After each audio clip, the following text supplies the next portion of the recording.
Vous savez où vous êtes, les gars? Oh merde. Sans déconner, ce type est ton vieux? Fais gaffe à ce que tu dis. Sinon quoi, Virito? Alors que le conflit était sur le point d'éclater, Spucci s'empressa d'arrêter le vieux Ray en colère. Il savait que les temps avaient changé. Après avoir fait partir les gars de la rue 19, Ray était mécontent du retrait de Spucci. Moi qui contrôlais ces rues avant. C'est de l'histoire ancienne. Ces gamins viennent mettre la pression sans raison.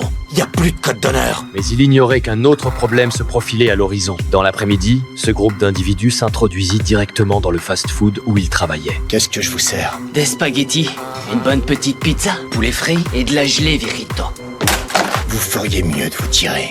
Sinon quoi, bâtard? Ray, furieux, s'apprêtait à leur donner une leçon, mais le gérant l'arrêta. Les voyous, voyant cela, exigèrent que le gérant licencie Ray, sinon il réclamerait une protection. Ça n'arrivera jamais. Alors si vous ne restez pas manger, vous pouvez partir.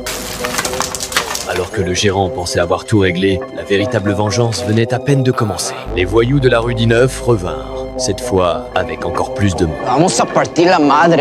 En un clin d'œil, son petit restaurant fut saccagé et il se retrouva blessé dans la mêlée. Se sentant acculé, il chercha refuge chez Spucci. J'ai besoin de protection.